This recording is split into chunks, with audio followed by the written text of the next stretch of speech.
Hello money talkers, welcome to my channel money talks with Payal. तो कल के दिन कैसा रहेगा निफ्टी एंड बैंक निफ्टी, उसको लेके इस वीडियो में हम बात करने वाले हैं। काफी important Nifty and bank Nifty के कॉन्स्टिट्यूएंट्स जो हैं उनके Q1 रिजल्ट आए हैं, तो कैसा इम्पैक्ट हो सकता है उसको लेके इस वीडियो में हम पहले डिस्कस कर लेते हैं। उसके बाद हम देखेंगे कि निफ्टी एंड बैंक निफ्टी में कौन से लेवल्स पर हमें ध्यान देना है। तो सबसे पहले हम बात करते हैं विप्रो एज वेल एज आपका रिलायंस को लेकर, क्योंकि अगर आप देखोगे रिलायंस एंड विप्रो के रिजल्ट्स तो बहुत कुछ अच्छे रिजल्ट्स आए नहीं हैं। रिलायंस जो कि निफ्टी का मेजर कॉन्स्टिट्यूएंट है, उसका अगर आप प्रॉफिट देखोगे तो यहाँ पर आपको देखने को मिलेगा कि Q4 में 18,951 करोड़ का प्रॉफिट था, जो कि रिड्यूस होके 15,138 करोड़ पे हो गया है। रेवेन्यू भी अगर आप देखोगे तो वो भी डिक्लाइन हुआ है quarter on quarter as well as year on year. ठीक है, एबिटा भी अगर आप देखोगे तो वो भी डिक्लाइन हुआ है quarter on quarter. Q4 last quarter में पिछले साल के 42,516 का इनका एबिटा था, जो कि रिड्यूस होके 38,765 हो गया है। मार्जिन भी अगर हम देखें तो 18% से गिर के 16.7% का हो चुका है। तो यहाँ पर रिलायंस की जो अर्निंग है वो बहुत अच्छी नहीं हुई है। यहाँ पर अगर हम विप्रो की बात करते हैं तो विप्रो में भी अगर आप देखोगे तो रेवेन्यू में क्वार्टर ऑन क्वार्टर 1.1% का डिक्लाइन हुआ है। प्रॉफिट आफ्टर टैक्स अच्छा है, 6.2% से ग्रो किया है, बट रेवेन्यू में डिक्लाइन आया है। अगर हम इसका इम्पैक्ट देखें ग्लोबल मार्केट में तो रिलायंस का जो जीडीआर है वो आप देख सकते हो ऑलमोस्ट 4.5% फॉल करके रखा हुआ है। और ग्रेट ब्रिटेन का जो मार्केट है वहां पर ये लिस्टेड है, एंड विप्रो का जो एडीआर है अमेरिकन मार्केट में जो ये लिस्टेड है वहां पर ये 12% डिक्लाइन हुआ। तो ये दोनों ही इम्पैक्ट ग्लोबल मार्केट में हम देख पा रहे हैं। एंड ओवरऑल अगर हम देखें तो ये निफ्टी के, क्योंकि ये मेजर कॉन्स्टिट्यूएंट्स हैं Reliance as well as IT के जो कंपनीज होते हैं, तो इनका इम्पैक्ट निफ्टी में देखने को हमें मिल सकता है। अगर निफ्टी में इम्पैक्ट देखने को मिलता है तो क्या होगा, मार्केट थोड़ा सा डिक्लाइन हो सकता है as per the result impact, पर ऐसा जरूरी नहीं है, क्योंकि बैंकिंग स्टॉक्स के अगर हम रिजल्ट्स को देखें तो वो बहुत अच्छे आए हैं। आरबीएल बैंक को पहले शुरू कर देते हैं, भले वो कॉन्स्टिट्यूएंट नहीं है, पर प्रॉफिट इनका 9.4% एस्टिमेट को बीट किया है। वहीं नेट इंटरेस्ट इनकम भी 2.6% से बीट किया है। जो मेजर है कोटैक, अगर मैं आपको बताऊं तो कोटैक में भी एनालिस्ट की जो एस्टिमेट थी नेट इंटरेस्ट इनकम की वो थी 7066 करोड़ का, जबकि इनका नेट इंटरेस्ट इनकम आया है एक्चुअली 6842 करोड़ का। और ये थोड़ा सा डिक्लाइन हुआ है, विच इज फ्लैट मान के चल सकते हो, लेकिन नेट प्रॉफिट में काफी ज्यादा इंक्रीज आया है। आप देखो नेट प्रॉफिट में एनालिस्ट ने एक्सपेक्ट किया था भाई कि 3600 करोड़ का ये नेट प्रॉफिट करेंगे, पर इन्होंने एनालिस्ट को 81% से बीट किया है। तो काफी बड़ा जंप कोटैक में दिखाया है अपने नेट प्रॉफिट में। अगर हम HDFC बैंक की बात करें तो इन्होंने भी काफी अच्छे रिजल्ट पोस्ट किए हैं। कोटैक का जो भी मैंने आपको दिखाया ना, ये अभी कई लोग बोलेंगे कि ऐसा कैसा हो गया कि इनका नेट इंटरेस्ट इनकम कम है लेकिन नेट प्रॉफिट ज्यादा है। वो एक वन टाइम एडजस्टमेंट है जिस वजह से ऐसा हुआ है। HDFC बैंक की अगर हम बात करें तो जो एनालिस्ट की एक्सपेक्टेशन थी उसको 3.1% से बीट करके 16,175 करोड़ का इन्होंने प्रॉफिट रिपोर्ट किया है। एंड अगर हम इनके नेट इंटरेस्ट इनकम की बात करें तो वो भी इसने अच्छा पोस्ट किया है, एनालिस्ट के एस्टिमेशन से ऊपर ही पोस्ट किया है 29,837 करोड़ का। ओवरऑल अच्छे रिजल्ट्स हैं बैंकिंग स्टॉक्स के। अब now the question is, banking stocks के अच्छे रिजल्ट आए हैं और मेजर जो रिलायंस और विप्रो है उसके उतने अच्छे रिजल्ट आए नहीं है, तो क्या हो सकता है। देखिए कई सारी चीजें हो सकती है। बजट के दिन हो सकता है मार्केट पॉजिटिव रहे, लेकिन कल अगर प्रॉफिट बुकिंग आती है तो that can be an opportunity. अब क्या हो सकता है, या तो निफ्टी गिरे और बैंक निफ्टी उठे, ऐसा कुछ हमें देखने को कल के दिन मिल सकता है। और अगर ऐसा कुछ देखने को मिलता है कि निफ्टी गिर रहा है बैंक निफ्टी उठ रहा है, तो मार्केट में आपको बहुत मेजर मोमेंटम शायद ना देखने को मिले। पर बैंक निफ्टी बहुत वोलाटाइल होता है। जिस तरीके के रिजल्ट आए हैं, बहुत हाई चांसेस मुझे लग रहे हैं कि कल के दिन आपको एक धांसू मूवमेंट देखने को मिलेगा। अभी कई बार हमने देखा है कि रिजल्ट अच्छे होते हैं पर मार्केट अगेंस्ट चला जाता है क्योंकि प्रॉफिट बुकिंग हो जाती है। किस साइड आएगा वो नहीं पता, पर बैंक निफ्टी में चांसेस लग रहे हैं कि एक अच्छा movement. I am not expecting कि एक फ्लैट डे जाएगा कल बैंक निफ्टी के लिए, आई एम एक्सपेक्टिंग कि आराम से 500-600 पॉइंट का मूव तो हमें धड़ाम से देखने को मिलेगा, या तो नीचे के साइड या तो धड़ाक से ऊपर के साइड। तो ये हमें कल के दिन वेट करना है। मैं आपको लेवल्स जरूर बता दूंगी, पर ओवरऑल अगर हम देखें, all in all banking stocks के रिजल्ट अच्छे हैं, जो कि बैंक निफ्टी को के लिए पॉजिटिव है। बट निफ्टी के जो मेजर कॉन्स्टिट्यूएंट्स है, विप्रो एंड रिलायंस, उनके रिजल्ट उतने अच्छे हैं नहीं। तो हमें देखना पड़ेगा कि कल के दिन मार्केट कैसे रिएक्ट करता है। Ideally Nifty should go down, bank Nifty should go up, पर ऐसा होता नहीं है। कल अगर प्रॉफिट बुकिंग आती भी है तो it can be an opportunity, क्योंकि परसों बजट है 23 को। तो बजट में अगर मार्केट वोलाटाइल रहेगा, और वोलाटाइल होने के साथ वो शायद ऊपर की तरफ पॉजिटिव जा सकता है। तो अगर वैसा हुआ तो कल का दिन जो भी लोग कुछ इन्वेस्टमेंट या कुछ ट्रेड करने के लिए खरीदेंगे, तो चांसेस है कि नेक्स्ट डे उनको एक अच्छा प्रॉफिट करने का मौका मिलेगा।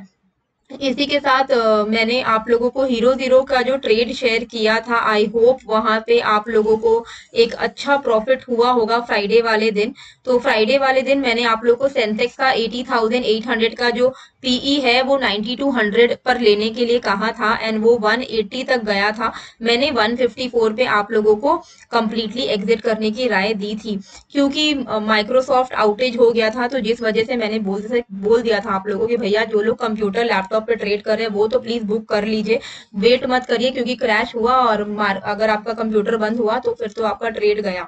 जो फोन पे करते हैं उनके लिए तो अच्छा है, उनका तो कोई प्रॉब्लम नहीं हुआ। तो 90 से 154 पर भी अगर आपने बुक किया होता तो आपको अच्छा एक प्रॉफिट मिला होता। 180 तक गया था। आपने कहां पर एंट्री, कहां पर एग्जिट की, मुझे कमेंट करके जरूर बताइएगा। एंड कल की एक्सपायरी का भी हीरो जीरो ट्रेड मैं अपने टेलीग्राम चैनल पर ही दूंगी, तो टेलीग्राम चैनल प्लीज जरूर से ज्वाइन करके रख लीजिएगा, काफी ज्यादा आपको उससे मदद होगी, क्योंकि वहां पे मैं आपको लाइव अपडेट्स भी देती हूँ, एज वेल एज मैं आपको बाकी के हीरो जीरो ट्रेड जो भी होते हैं वो भी मैं आप लोगों को देने की कोशिश करती हूँ।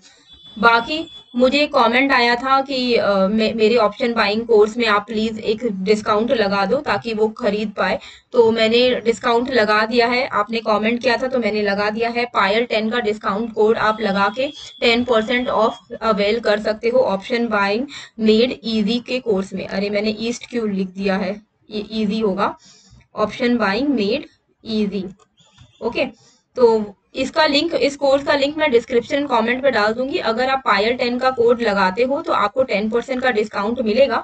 आप सिंपली अगर लिंक में क्लिक करोगे ना, आपको लगाना नहीं पड़ेगा, ऑटोमेटिकली लग जाएगा ऑफर। तो आपको अलग से कुछ लगाना नहीं पड़ेगा, लेकिन मैं आपको फिर भी बता के रख रही हूँ कि पायल 10 कोड है जिससे आपको ऑफ एक डिस्काउंट 10% का मिल जाएगा। अब हम चलते हैं निफ्टी एंड बैंक निफ्टी पे। इससे पहले जो भी लोग जुड़े हैं, अगर आपको वीडियो हेल्पफुल लगती है तो please do like, share and subscribe, वो बहुत ज्यादा इंपॉर्टेंट है, उससे मोटिवेशन मिलती है। आवरली चार्ट एक बार आप निफ्टी का अगर देखोगे ना तो आपको समझ में आएगा कि अभी हम एक इम्पोर्टेंट सपोर्ट पर है। Important support as in this is the very important support, जहां पर अभी हमने क्लोजिंग दी है 24,500। एंड इसके बाद जो नेक्स्ट अभी जो इंपॉर्टेंट सपोर्ट दिख रहा है वो दिख रहा है 24,450 का। अभी क्यों ये लेवल 24,450 आप मान के चलो, अगर इसके नीचे सस्टेन करता है निफ्टी तो चांसेस आर वेरी हाई कि market will fall further. Why? Because 24,450 पे ही इसने पहले कई बार रेजिस्टेंस लिया है। ये देखो, ये एक बार रेजिस्टेंस लिया है, ये आवरली चार्ट है, 1 घंटा 2 घंटा 3 घंटा 4 घंटे तक इसने रेजिस्टेंस फेस किया 24,450 को क्रॉस करने के लिए। फाइनली इसने एक बड़ी बुलिश कैंडल के साथ क्रॉस किया, एंड उसके बाद वो यहीं पर मंडरा रहा है 450 से 520 के बीच में। इसमें कई बार सपोर्ट लिया है। अगर क्या होता है, जिस लेवल से ब्रेकआउट हुआ है उस लेवल को ये ब्रेक कर देना, तो वापस से जो पूरा ट्रेंड है वो नेगेटिव हो जाता है। तो अभी जिस तरीके से इसने इस लेवल को ब्रेकआउट किया है, अगर ये इसको ब्रेकआउट कर दे, तो ब्रेक डाउन कर दे, तो वापस से जो मार्केट का सिनेरियो है वो नेगेटिव हो जाएगा। तो कल के लिए क्या करना है, देखिए आप क्या करो, यहाँ पर आप थोड़ा सा और 440 मान के चलो, 440 अगर ब्रेक हो जाता है, इसके नीचे अगर सस्टेन कर रहा है निफ्टी, तो आप शॉर्ट साइड का ट्रेड ले सकते हो। इवेंचुअल जो हमारा टारगेट रहेगा, अगर 440 ब्रेक हो जाता है तो 330 का आपका टारगेट रहेगा, which is almost 110 points. And उसके बाद नेक्स्ट टारगेट हमारा 250 का रहेगा, एंड उसके बाद आपका नेक्स्ट टारगेट रहेगा 150 का। तो ये सारे लेवल्स रहेंगे जो आपको नीचे की तरफ देखने को मिल सकते हैं, अगर मार्केट ने 24,440 को ब्रेक किया तो। अभी अपसाइड पे क्या करना है, तो अपसाइड पे हम यहाँ पे चलते हैं 15 मिनट के चार्ट पर। ठीक है, 15 मिनट के चार्ट पर आप देखो कि अपसाइड पर ये जो एक नीचे की तरफ कंटिन्यूअसली ये आया है, अगर हम फिबोनाची लगाते हैं, फिबोनाची रिट्रेसमेंट देखने के लिए लगाते हैं, तो ये 24,720 ही लेवल आ रहा है, जिसके ऊपर एक्चुअली में ये पॉजिटिव हो पाएगा। 24,730 आप मान के चलो। ठीक है, क्योंकि मैं नहीं चाहती कि आप लोग बहुत ज्यादा रिस्क लो, इसीलिए मैं आपको ये लेवल्स बता रही हूँ। देखिए, बोलने को मैं बोल दूंगी कि हाँ आप 24,600 के ऊपर ही लॉन्ग कर सकते हो, पर वो रिस्की है, क्योंकि देखिए इतना जो गिरा है ना, अभी ये कहीं, अभी रिट्रेसमेंट जब होता है, फिबोनाची रिट्रेसमेंट के हिसाब से जब मार्केट एक तरफा गिरता है तो वो थोड़ा रिट्रेस करेगा। अब मैं अगर आपको बोल दूं कि भाई 24,600 के ऊपर आप कॉल ले लेना, जरूरी नहीं है कि वो 600 के ऊपर टिक पाएगा, क्योंकि कहीं से भी ये, चाहे वो 600 से पलट जाए, चाहे वो 650 से पलट जाए, चाहे वो 700 से पलट जाए, तो we don't know, chances are very high कि अगर ये 730 ब्रेक कर दिया तब ये और पलटेगा नहीं नीचे की तरफ, फिर ये वापस से एक नया हाई बना सकता है, 25,000 की तरफ जा सकता है। तो 24,730 आप मान के रखिए। देखिए, ट्रेडिंग अपॉर्चुनिटी ना आपको रोज मिलेंगी, एवरी डे मार्केट खुला रहता है। कोई एक दिन अगर आपको ट्रेड नहीं मिले तो उसमें कोई हताश नहीं होना है, कोई बड़ी बात है नहीं। मैं आपको ये लेवल्स आपके सिक्योरिटी के लिए दे रही हूँ कि भाई 730 के ऊपर ही लॉन्ग साइड का ट्रेड लेना। अगर मैं आपको बहुत अभी बता दूं कि 600 के ऊपर आप ले लो, और अगर आपको 10-15 पॉइंट का ही मूव मिला, उसके बाद मार्केट गिर गया, तो आप बोलोगे कि अरे मैडम आपने क्या बोल दिया। तो कभी कभी ना हमें वेट करना पड़ता है, मार्केट को बाहर से देखना पड़ता है कि जो लेवल्स आ रहे हैं उसी लेवल पर हम पेशेंटली बैठ के वेट करें। तो 24,000 मैं आप लोगों को यही लेवल्स देने वाली हूँ जिस लेवल पे मुझे लगता है कि उसके ऊपर ही एक अच्छा मोमेंटम आ सकता है। 24,730 above long and 24,440 below short. ठीक है, यही लेवल के बाहर ही ट्रेड करना है, इसके बीच में अगर रहता है तो इट इज बेटर आप अवॉइड कर ले, क्योंकि देखो मार्केट कहीं नहीं जा रहा है, आप भी कहीं नहीं जा रहे हो, तो एक दिन अगर आपको ट्रेडिंग ना भी अपॉर्चुनिटी मिली तो कोई प्रॉब्लम नहीं है, वैसे भी 0-0 ट्रेड मैं दे ही दूंगी, तो आप लोगों को वहां से तो कोई ट्रेड मिल ही जाएगा। बैंक निफ्टी में क्या करना है, तो बैंक निफ्टी के लिए आप देखो, अगर देखिए जिस हिसाब से रिजल्ट्स आए हैं, अगर पॉजिटिव इम्पैक्ट मिल जाता है बैंक निफ्टी में तो बहुत अच्छा तगड़ा मूव अपसाइड में आपको देखने को मिलेगा, और अगर ऑपोजिट इम्पैक्ट करता है तो भाई नीचे की तरफ भी तगड़ा मूव देखने को मिल सकता है। आई एम एक्सपेक्टिंग कि एक अच्छा मूवमेंट हमें देखने को मिले, ईदर ऑफ द साइड, कोई भी साइड मिले पर अच्छा मूवमेंट मिले, पर लेवल्स आपको ध्यान में रखने हैं। तो लेवल्स क्या है, देखो आवरली चार्ट पे अगर हम देखें ना, तो आवरली चार्ट पे सबसे जो मेजर रेजिस्टेंस निकल के आ रहा है वो निकल के आ रहा है 52,800। 52,800 अगर ब्रेक हो गया तो आप मानो कि यहाँ से फिर एक तगड़ा मूव आपको 500-600 पॉइंट का देखने को मिलेगा। 52,800 के ऊपर 53,000, 53,200, 300 के टारगेट्स आपको देखने को मिलेंगे। डाउन साइड पे 52,130 का लेवल अगर ब्रेक हो जाता है तो आपको डाउन साइड पे भी एक अच्छा मूवमेंट देखने को मिल सकता है। पहला टारगेट आपका 750 का रहेगा, 51,750, एंड उसके नीचे आपका रहेगा 51,280 का। ये ओवरऑल लेवल्स हैं जिनमें आपको थोड़ा फोकस रखना चाहिए। पहला है डाउन साइड पे 52,130 का, एंड अप साइड पे आपका जो रहेगा 52,800 का लेवल। पर इंट्राडे में आपको क्या करना है, तो इंट्राडे में हम यहाँ चलते हैं 15 मिनट के चार्ट पर। ठीक है, आवरली चार्ट पे अभी मैंने आपको बताया है। तो इंट्राडे में आप क्या कर सकते हो, इंट्राडे में ना आप ये लेवल मार्क करके रखो, this level, mark this level 470, okay 75 actually. 52,475 के ऊपर गया अगर, तो आप मान के चलो कि आपको यहाँ से 80 to 100 पॉइंट्स तो मिल जाएगा, पर जो मेजर मूवमेंट है वो कहाँ मिलेगा, 52,800 अगर तोड़ेगा तो। अभी मैं आपको ये लेवल्स लिख देती हूँ अच्छे से। 52,480 above 80 points target, okay. Major move outside 52,800 and 52,130।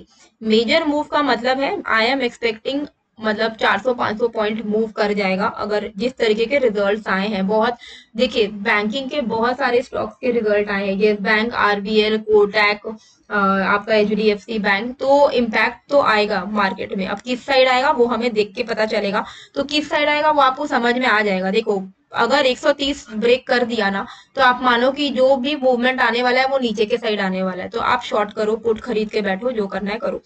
अगर मार्केट क्रॉस कर रहा है 475, आप 80 पॉइंट का टारगेट लेके ट्रेल करते हुए चलो। एक बार 800 तोड़ दिया तो यहाँ से भी एक अच्छा मूवमेंट आपको देखने को अपसाइड में मिल सकता है। 53,000 तक का टारगेट आप एक्सपेक्ट कर सकते हो। ठीक है, बाकी टेलीग्राम आप ज्वाइन कर लीजिएगा। यहाँ पर आपको हीरो जीरो का कल का ट्रेड मिल जाएगा, एज वेल एज जो भी आपको अपडेट्स है वो आपको मेरे टेलीग्राम पे मिलेंगे। तो please do join. And option buying course का भी लिंक मैंने डिस्क्रिप्शन पे डाल दिया है, कमेंट पे डाल दिया है, आप ज्वाइन कर सकते हो। अगर आपको ये वीडियो अच्छी लगी तो प्लीज कमेंट करिएगा, मुझे बताइएगा आपकी क्या राय है कल को लेके एंड बजट को लेके। मिलते हैं फिर एक नए वीडियो के साथ। Thank you.